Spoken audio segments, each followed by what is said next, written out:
ሰላም ጤና ይስጥልን ክቡራን ተመልካቾቻችን እንደምሰንብታችኋል። ይህ ኒትሮ ሾው ነው። ኒትሮ ሾው ኒትሮ ኢንጂነሪንግ ኃላፊነቱ የተወሰነ የግል ኩባንያ ከአማራ ሚዲያ ኮርፖሬሽን ጋር በመተባበር ዘወትር ሰኞ ከቀኑ 7 ሰዓት እስከ 8 ሰዓት ወደ እናንተ የሚያቀርብላችሁ ሳምንታዊ ቴሌቪዥን ፕሮግራም ነው። ኒትሮ ሾው የትኩረት መስኩን በኢንጂነሪንግና ቴክኖሎጂ ዘርፎች ላይ በማድረግ ከሀሳብ እስከ አገልግሎት በሚል አብይ ርዕሰ ጉዳይ የተለያዩ ፕሮግራሞችን ወደ እናንተ እያዘጋጀ ያቀርባል። በዛሬው ርዕሰ ጉዳያችንም የመንገድ ደህንነትና የትራፊክ አደጋ በሚል ጉዳይ ላይ ውይይት እናደርጋለን። ይሄን ውይይት አዘጋጅተን የምናቀርብላችሁ የፕሮግራሙ አዘጋጅና አቅራቢዎች እኔ ታጠቂ ነውና እንዳለሙ አራጌ ከመላ ስቱዲዮ ባለሙያዎች ከካሜራማኖቻችንና ከዳይሬክተሮቻችን ጋር በመተባበር ነው። እስከ ፕሮግራማችን ፍጻሜ አብራችን ሁኑ። እንዳለማ እንኳን ደህና መጣ። እንኳን ደህና ቆይታ። መልካም። እንግዲህ ኒትሮ ሾው የተለያዩ ፕሮግራሞችን በተለያየ ጊዜ ያገኛል ያዘጋጀ ያቀርባል። በዋናነት ደግሞ ያው ትልቁ ትኩረታችን የመሰረተ ልማት ዘርፉ ላይ ነው።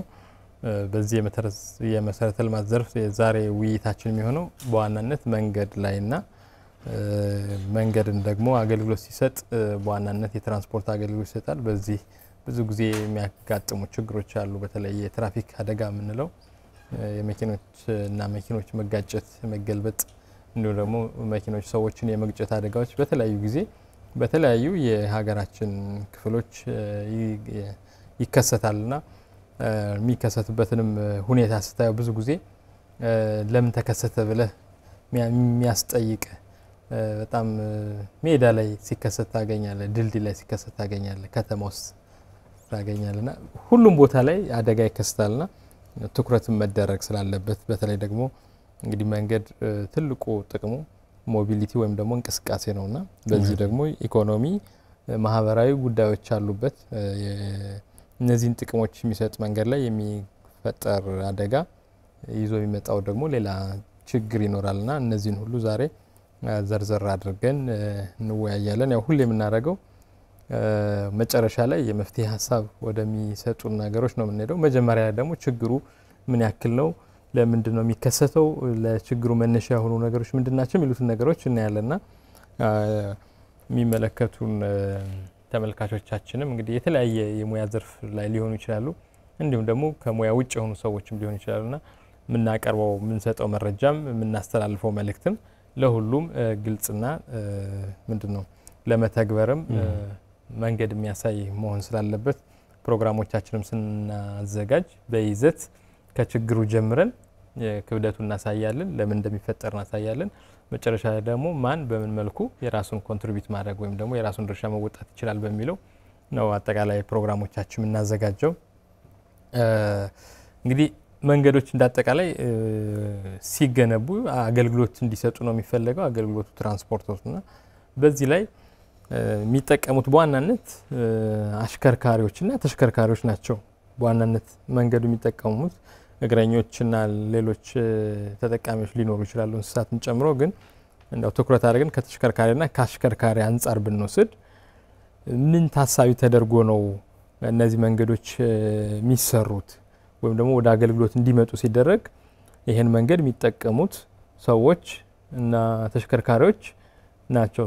እነሱን ታሳቢ ባደረገ መልኩ ይሄን መያዝ አለባቸው ወይም እንደዚህ ሆኖ መዘጋጀት አለበት ብለን ምናነሳቸው ነጥቦች ምንድናቸው? ከዲዛይኑ ላይ ሊሆን ይችላል ወይም ደግሞ ግንባታው ላይ ሊሆን ይችላል። ጠቅለል አድርገህ ልታነሳልን ትችላለህ? መልካም። እንግዲህ የመንገድ ደህንነትና የትራፊክ አደጋ ብዙ ጊዜ በተደጋጋሚ የሚነሳ ርዕሰ ጉዳይ ግን ደግሞ በተደጋጋሚ የሚከሰት ነገር ነው። እንግዲህ በህይወት ምንድነው ችግሮች እስካልተማርክባቸው ድረስ ተመልሰው ምን ጊዜ ሊያስተምሩ የመጡትን ትምህርት እስካልተማርክ ድረስ ችግሮች በህይወት ተደጋግመው ይከሰቱብሃል ይባላልና እኛ ሀገር ቀላል የሚመስል ግን በጣም ከፍተኛ ምንድነው ያልተጠበቀ ድንገተኛ አደጋን በማድረስ አይነተኛ ሚና የሚጫወተው አንዱ የትራፊክ አደጋ ነው። የትራፊክ አደጋ ለምን ይከሰታል? እንዴት ይከሰታል?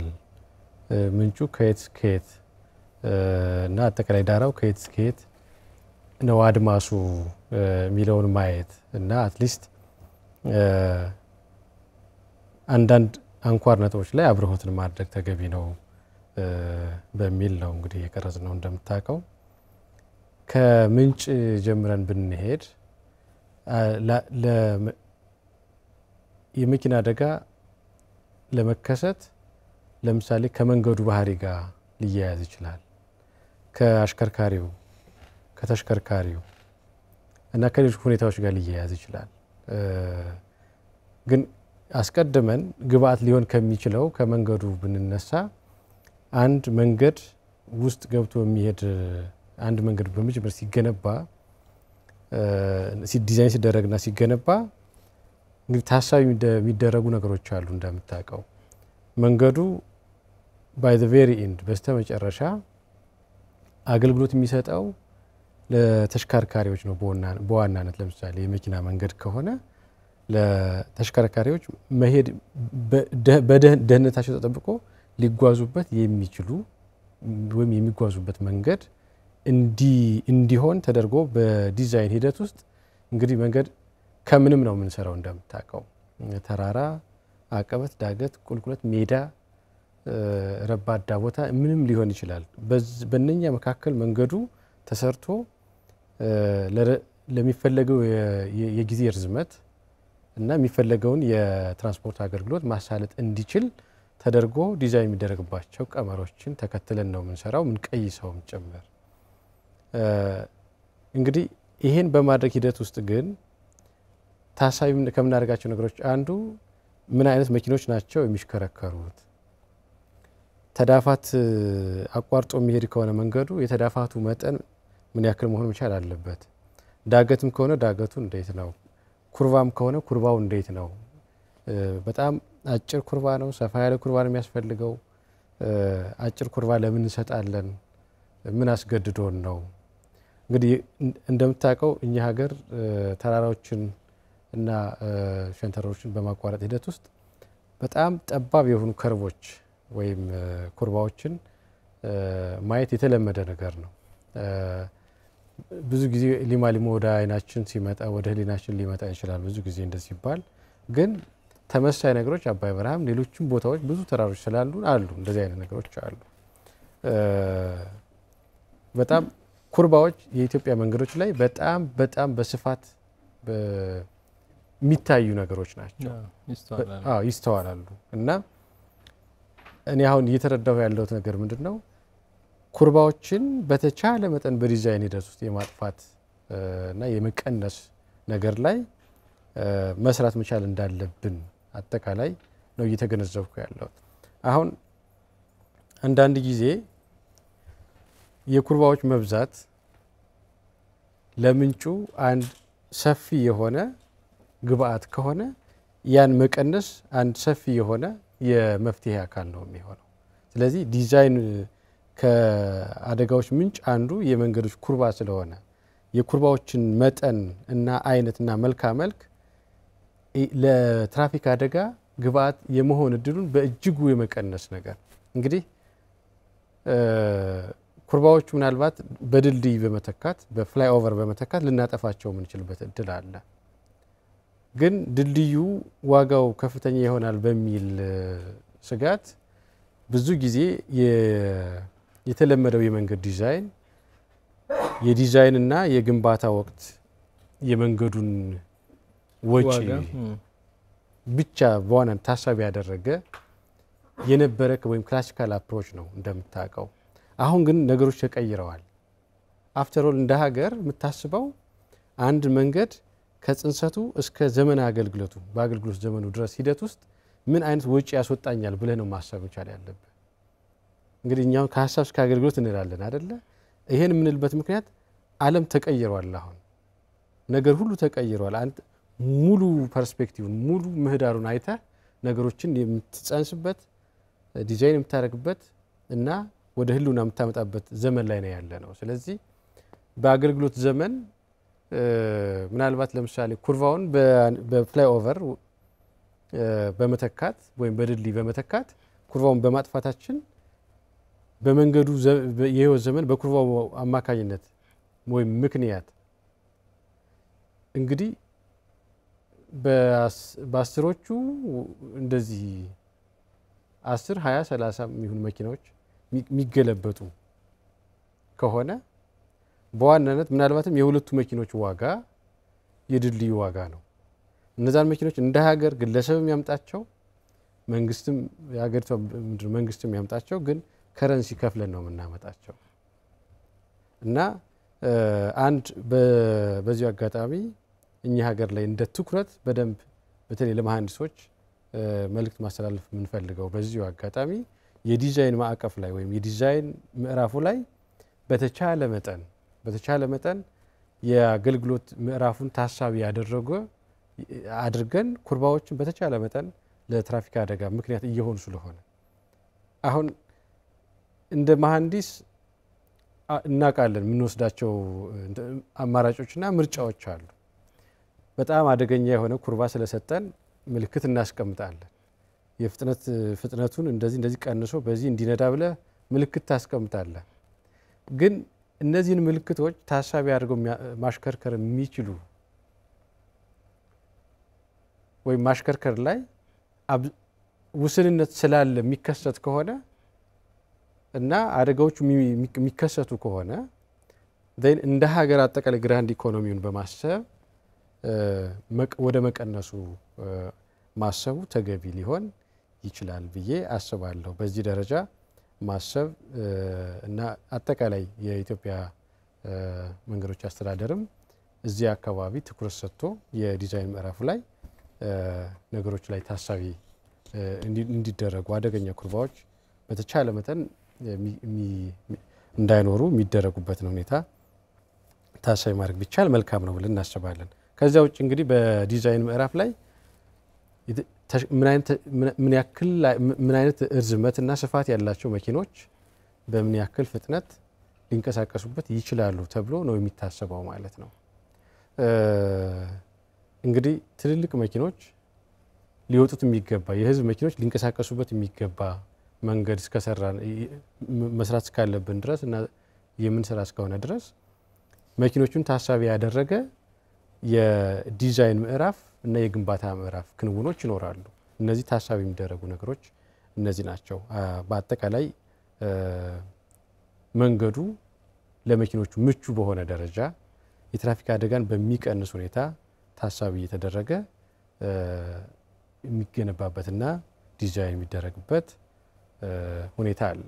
እንግዲህ ይሄም ሁሉ ሆኖ ባለው ውስንነት አቻችሎ በመገንባት ዲዛይን በማድረግና በመገንባት ሄዶ አሁንም ድረስ እንደዚያም ሆኖ መወገድ የማይችሉ ግን ደግሞ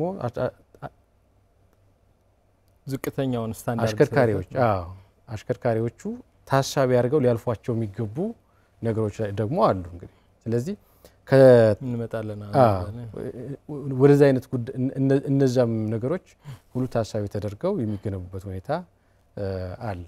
በጥቅሉ ግን አጠቃላይ እነዚህ ሁኔታዎች ሚዛናቸውን ጠብቀው ወጭንም ጉዳትንም በምንድነው ሚዛናዊ በሆነ መልኩ ታሳቢ በማድረግ መንገዶቹ ወደ ህልውና መምጣት አለባቸው። በአገልግሎት ምዕራፍም በዚያ ደረጃ አገልግሎት እንዲሰጡ መሆን መቻል ይኖርባቸዋል የሚል ሀሳብ ነው ያለኝ።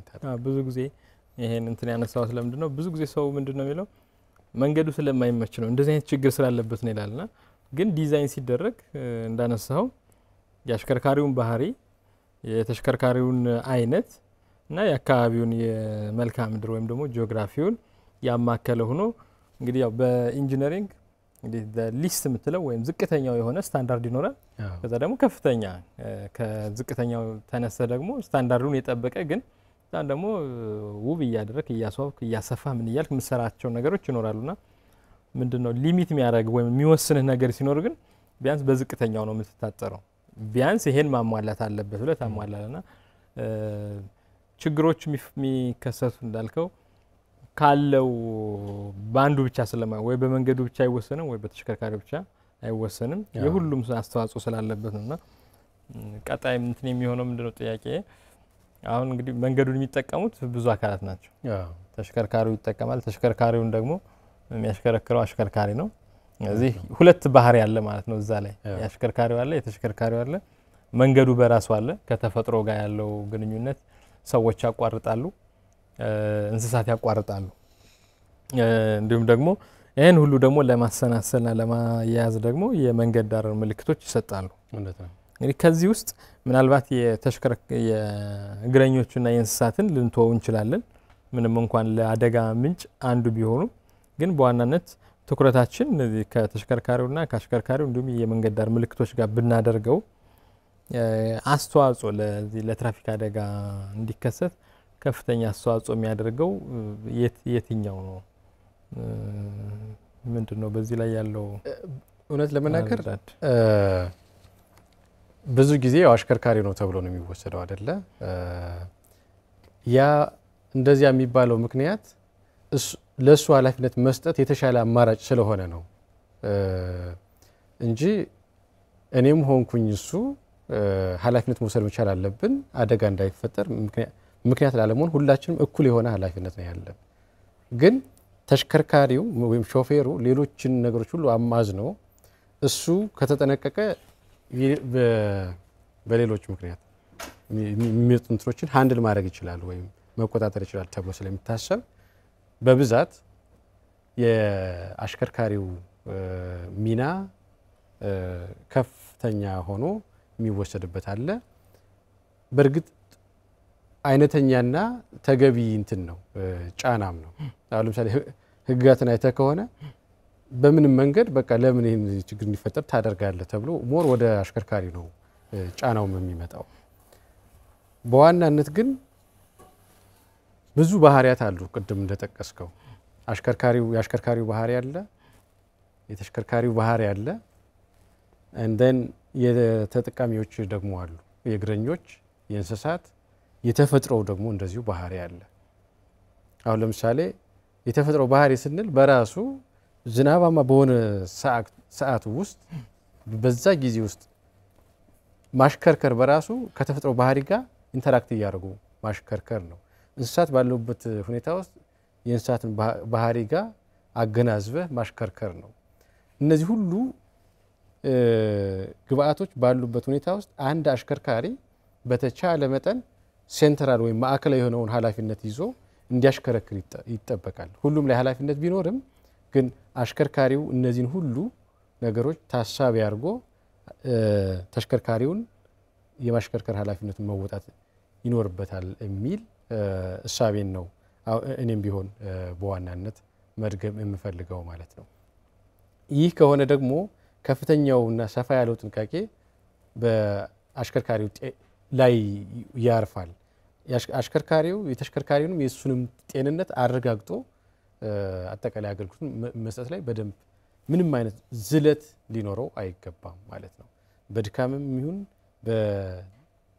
ምንድነው በአካላዊ ጤንነቱ ላይ በአእምሮአዊ በሁለንተናዊ ጤንነቱ ላይ ምንም አይነት ዝንፈት ያለበት የማሽከርከር እንትን አያስፈልግም ነው የተለመዱ ሐሳቦች ስለሆኑ እነዚህም ብዙ መተንተን አስፈላጊ ነው ስለማላስብ ነው በዋናነት ግን የሚታወቁ ናቸው እዚህ ጋር ያለው ችግር ምንድነው ያንን የተለመደውን ነገር ሁሉ ጊዜ በጥንቃቄ የማድረግና ያለማድረግ ጉዳይ ነው ያለው አንዳንዴ ስትላመድ የሰው ልጅ በባህሪው አንድ ነገር ጋር በጣም ሲላመድ ወደ ዝለት የመምጣት ቀለል አድርጎ የማየት ለቸልተኝነት የመጋለጥ እድል አለው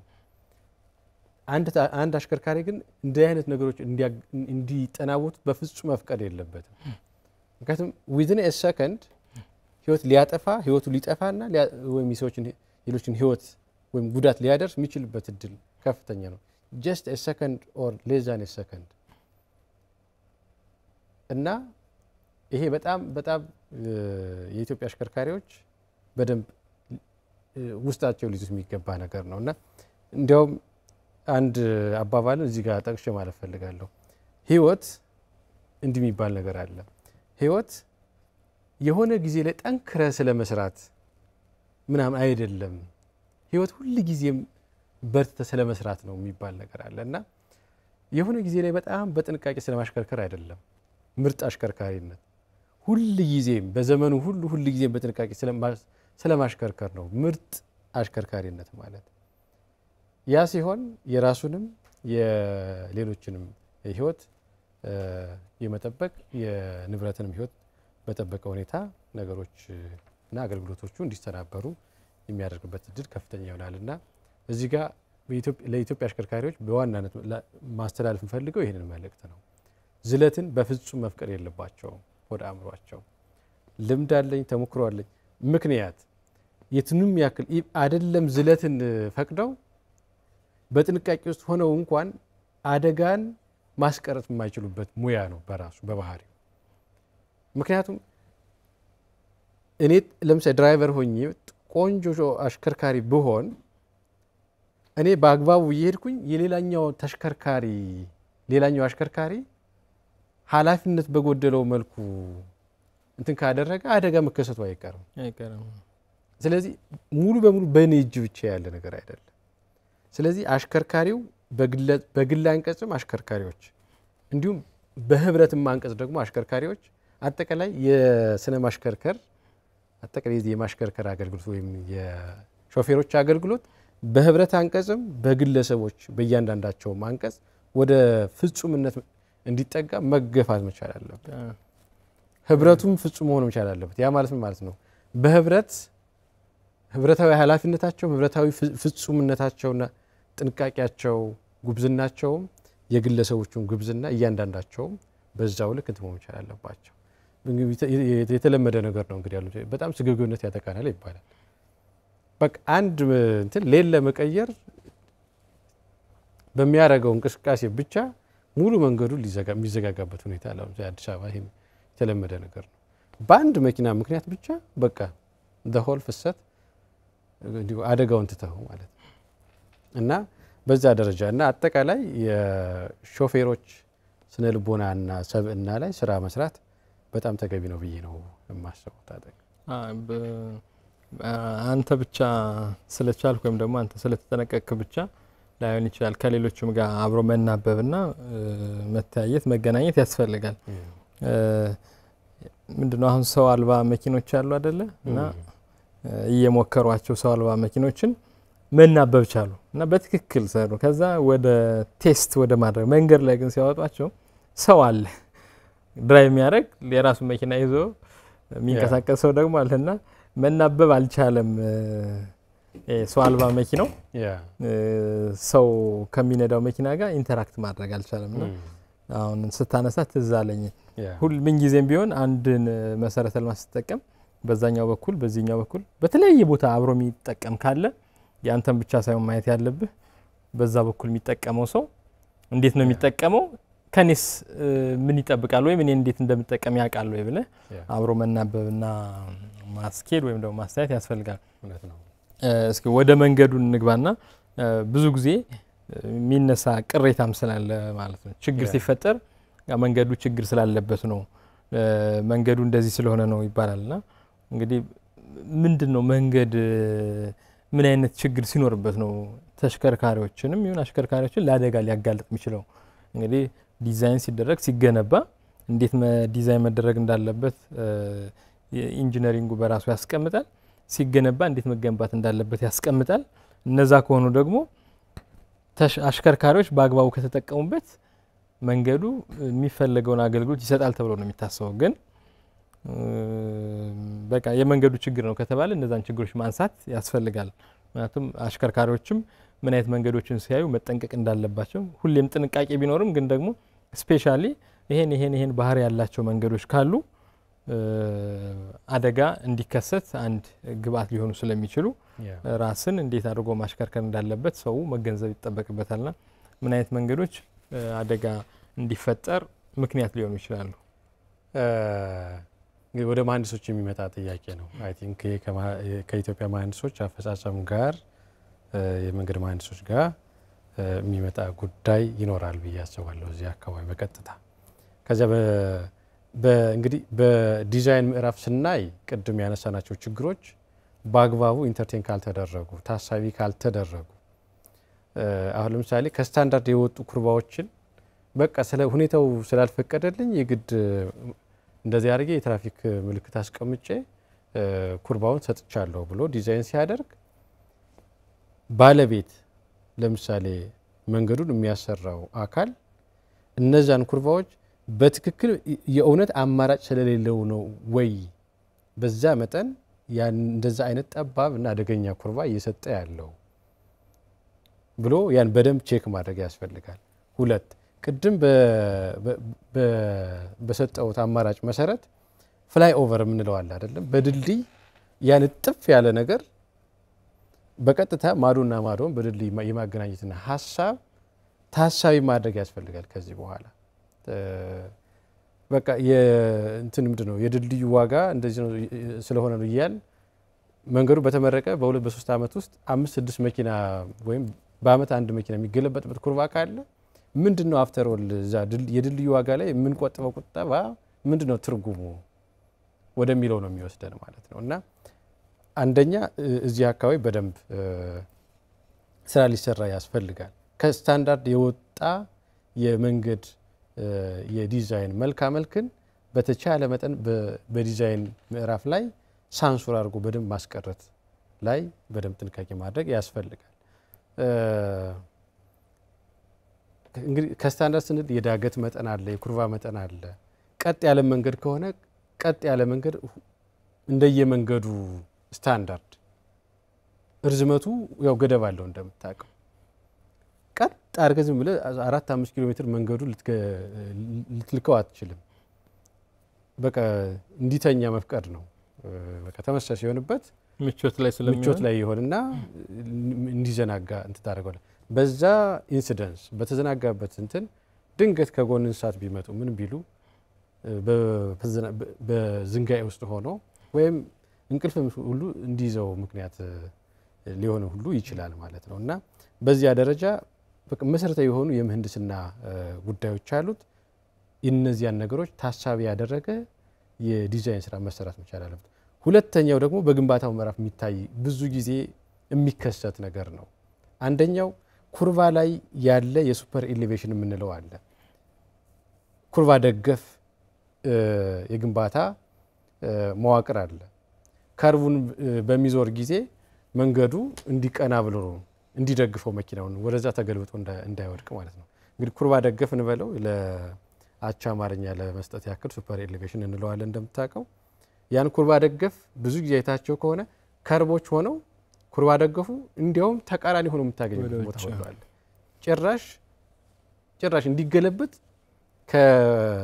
ከሜዳነትም በታች በተቃራኒ አቅጣጫ ሆኖ የምታገኛቸው ወይ ደግሞ በቂ ሳይሆኑ ኩርባዎቹ በቂ በሆነ ሁኔታ ሳይሰጡ ይሄ ወይ ዲዛይን ላይ ነው ወይ ደግሞ ግንባታ ላይ ሚስ የተደረገ ችግር ነው የሚሆነው ማለት ነው። እንግዲህ ኩርባ ኖሮ ኩርባ ደገፉን ደግሞ በአግባቡ ሳሰራ ቀርተ ያ ኩርባ ደገፍ ከቀጥተኛው ወደ ከርቡ ሲገባ ያለውን then ያን ትራንዚሽን ቀስ እያለ አድርጎ መልሶ ደግሞ እየቀነሰ ወደ ቀጥተኛው የሚሄደውን አጠቃላይ ትራንዚሽን ይሄን ሽግግሩን በአግባቡ ዲዛይን አድርጎ እና በግንባታም ጊዜ ደግሞ በትክክል ያንን አለመስቀመጥ ብዙ ጊዜ የችግር ምንጭ ሆኖ እናገኘዋለን።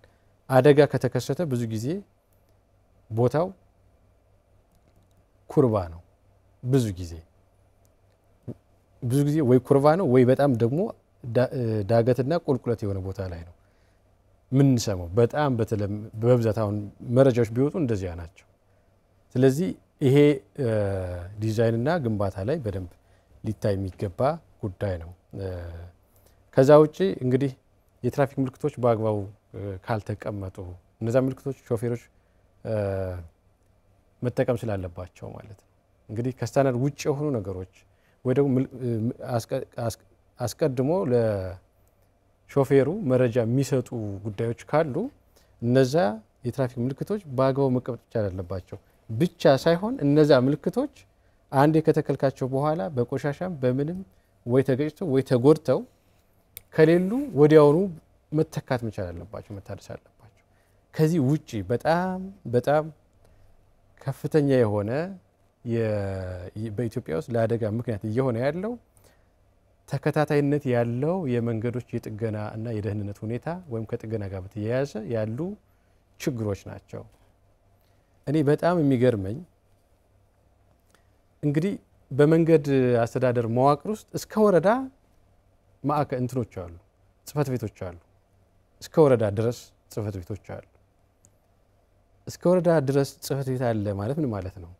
ወረዳ ጽህፈት ቤት ላይ ያሉ የመንገድና ትራንስፖርት ጽህፈት ቤት ባለሙያዎች ማህበረሰቡን ያሳተፈ አትሊስት ይሄ ምንድነው ዝቅተኛ የሆነውን ቀላል የመንገድ ክትትልና ጥገናን ማህበረሰቡን ባሳተፈ መልኩ የማከናወን እና የማድረግ እድሉና ሁኔታው አቅሙ አላቸው ማለት ነው። ገና በእንጭጩ የመንገዱ ጉዳት ከቀረና ከተጠገነ ትልልቅ አደጋዎች እንዳይከሰቱ ይሆናል።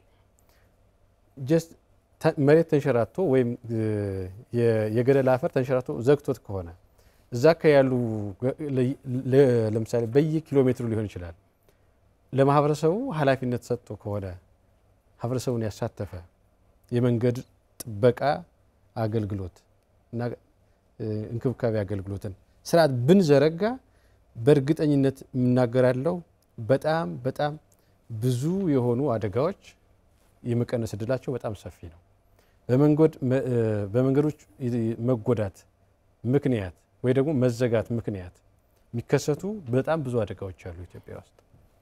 በክረምት ወቅት ጎርፍ በቀላሉ ይጎዳቸዋል፣ ግን ህብረተሰቡን ያሳተፈ የመንገድ ጥገናና ክትትል ጥበቃ ስርዓትን ብንዘረጋ ብዙ ሳይጎዱ ወዲያውኑ እዛው አካባቢ ያሉ ገበሬዎች ወይም ማህበረሰብ መንገዶችን የሚከታተልበት እና የሚጠግንበት እድል ከፍተኛ ይሆናል። የሚጠርግበት እድል ከፍተኛ ይሆናል።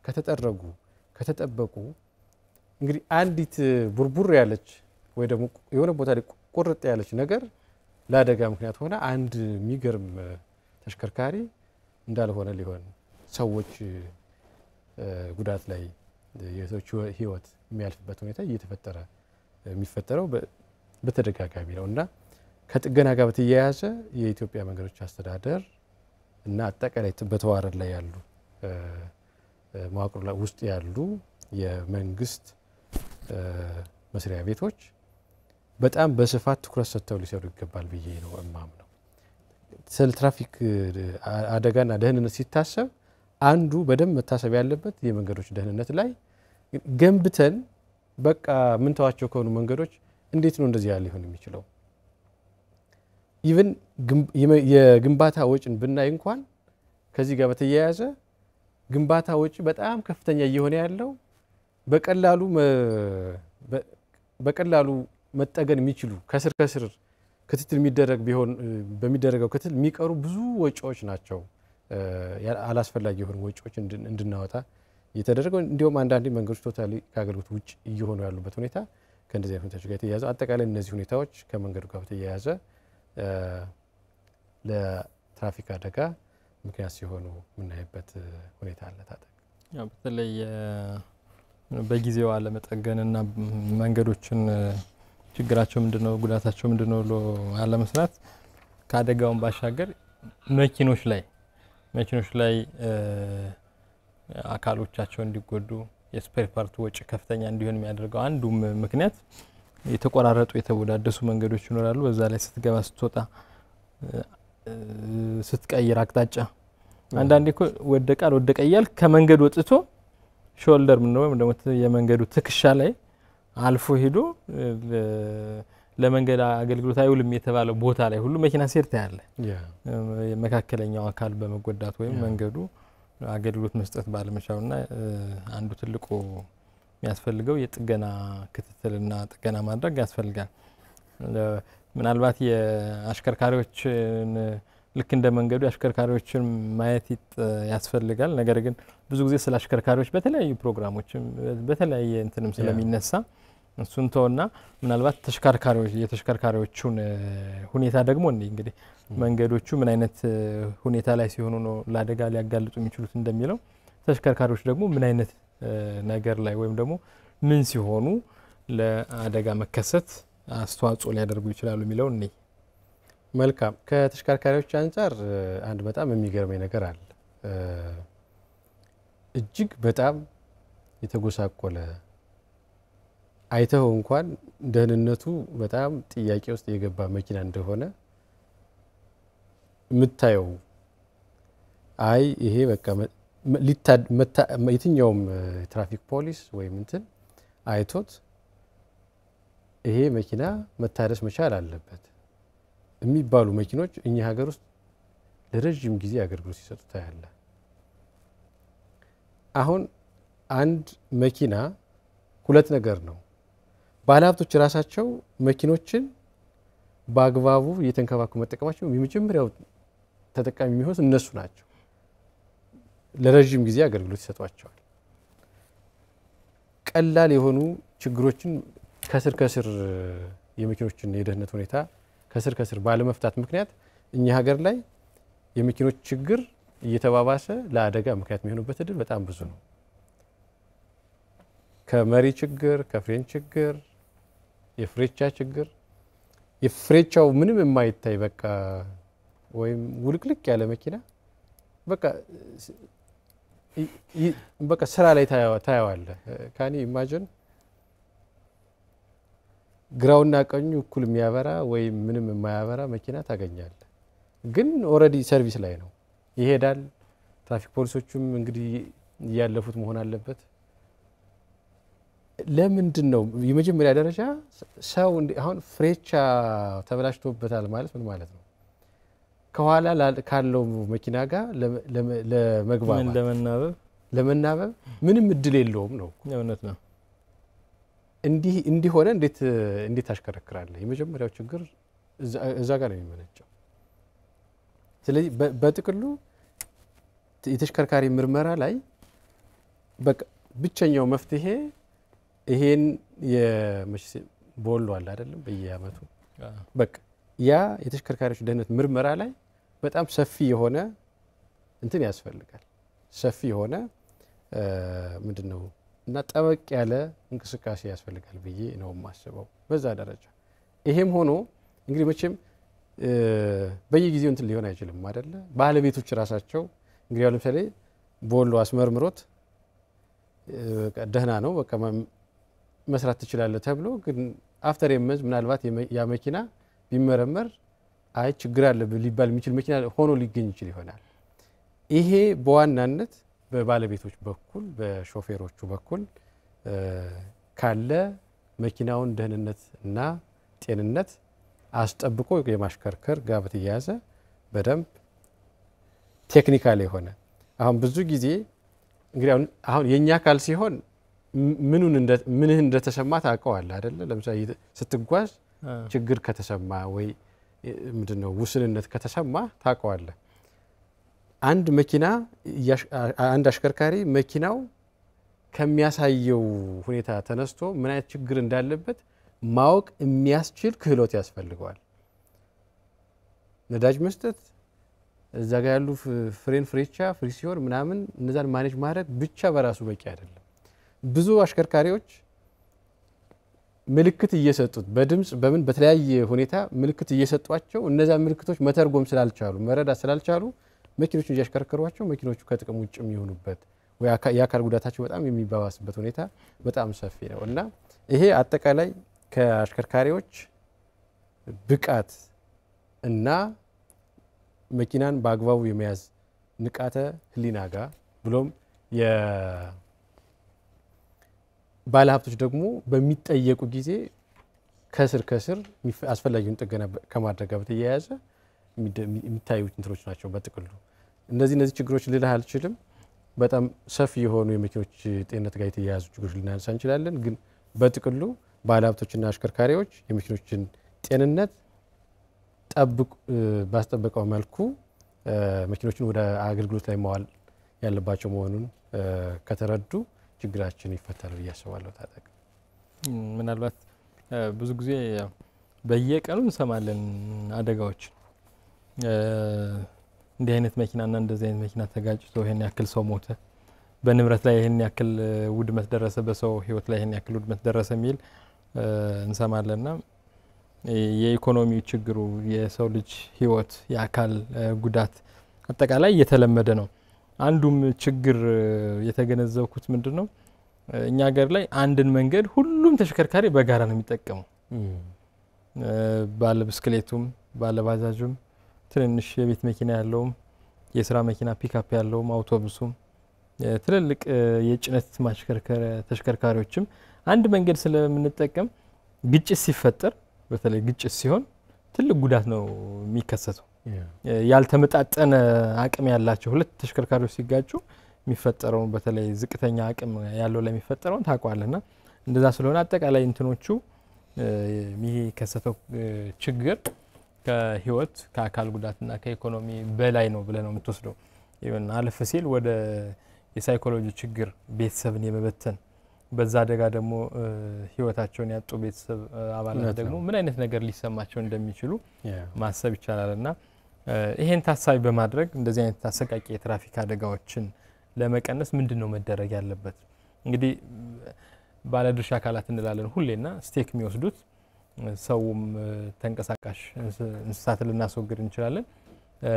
አሽከርካሪዎች አሉ፣ ተሽከርካሪዎች አሉ፣ መንገድ አለና አጠቃላይ ባለድርሻ አካላት ምንላቸው በዚህ ውስጥ ያሉት እንደው በሶስት ብንከፍላቸው የተሽከርካሪ ባለቤቶች አሽከርካሪዎችና መንግስትን አድርገን ብንሰበስባቸው ምንድነው ማድረግ ያለባቸው? መልካም እንዲው አጠር ለማድረግ ብዙ የተለመደ የመፍትሄው አካል ቅድም የተናገርኩት ነገር ነው። ከዚህ ጋር ተያያዘ ማለት ምፈልገው አሽከርካሪዎች ጋር ቅድም ያልኩት ነው። ምርጥ አሽከርካሪነት ማለት ሁሉ ጊዜ በጥንቃቄ ስለማሽከርከር ነው እንጂ የሆነ ያፍላ ሰሞን ጥንቃቄ ያፍላ ወይም ሰሞንኛ አይደለም።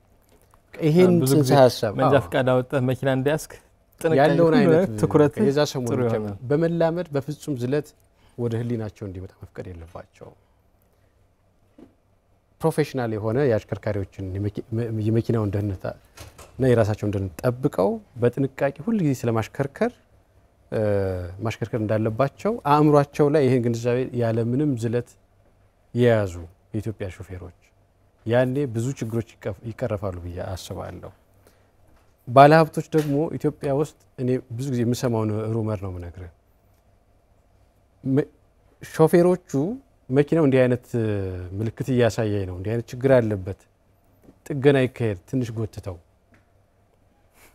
አይባልም። በቃ ትክክል አይደለም። እንደዚህ ለጥገና የሚሆነው ስራና አስጠግነው አይነት ማለት ነው። አዎ እና እንደዛ መሆን የለባቸውም።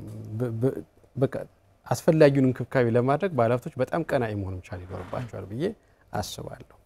ወደ መንግስት ስንመጣ መንግስት እንግዲህ መንገዱን ከዲዛይን ከማስደረግ ከማስጠናት ከማስቀየስ ጀምሮ ያስገነባል አይደል? ከዛ ደግሞ ያስተዳድራል፣ አገልግሎቱን ይከታተላል። በዚህ ሁሉ ሂደት ቅድም ስናወራቸው የነበሩ ሂደቶች ላይ ከዲዛይን በግንባታ እና በአገልግሎት ጊዜ አጠቃላይ ሁሉም ምዕራፎች ላይ በተገቢ ሁኔታ አስፈላጊውን ሳንሱር የማድረግ ኦዲት የማድረግ የመንገዱን ደህንነት የመጠበቅ ህብረተሰቡን ያሳተፈ የመንገድ እንክብካቤ ላይ መንግስት በጣም በትኩረት ቢሰራ በጣም ብዙ ችግሮች ይቀርፋሉ ብዬ ነው የማስበው። ታጠቅ ጥሩ።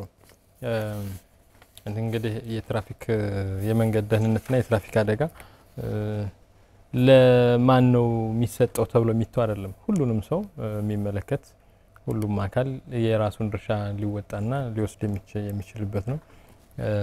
ፕሮግራማችን ምናልባትም ወደፊትም ሌሎች ፕሮግራሞች ከዚህ ወጣ ባለ መልኩ ደግሞ ምናልባት ቅድም ስናነሳቸው የነበረው ለአደጋ ምክንያት የሚሆኑት ምንድናቸው የሚለውን ደግሞ በትክክልም የተመዘገቡ አደጋዎችን አናሊሲስ ሰርቶ ሪሰርች አድርጎ ይሄን ያክል ፐርሰንቱ በዚህ ነው የሚከሰተው፣ ይሄን ያክል ፐርሰንቱ በዚህ ነው የሚከሰተው ሚል ቁጥር ደግሞ ቢገኝ ያንን ለመፍታት ትንታኔያዊ የሆነ አሽከርካሪዎች ግዴታ መውሰድ ያለባቸውን መሐንዲሶችን መውሰድ ያለባቸውን ከዛ አለፍ ሲል ደግሞ ተቆጣጣሪ ትራፊክ ፖሊሶችና የመንገድ ላይ ደህንነት ሰራተኞች ምን ማድረግ እንዳለባቸው ሰፋ ያለ ግንዛቤና ማብራሪያም ለተመልካቾቻችን መስጠት እንችላለን። እንግዲህ እሱን ወደፊት የምናገኛቸውን መረጃዎች በመያዝ ምን ሰራ ይሆናል።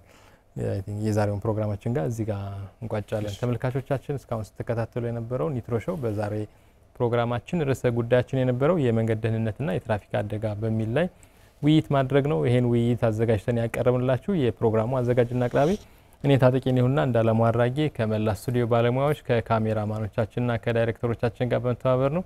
በሚቀጥለው ሳምንት በሌላ ርዕሰ ጉዳይ እስከንገናኝ ቸር ይግጠመን።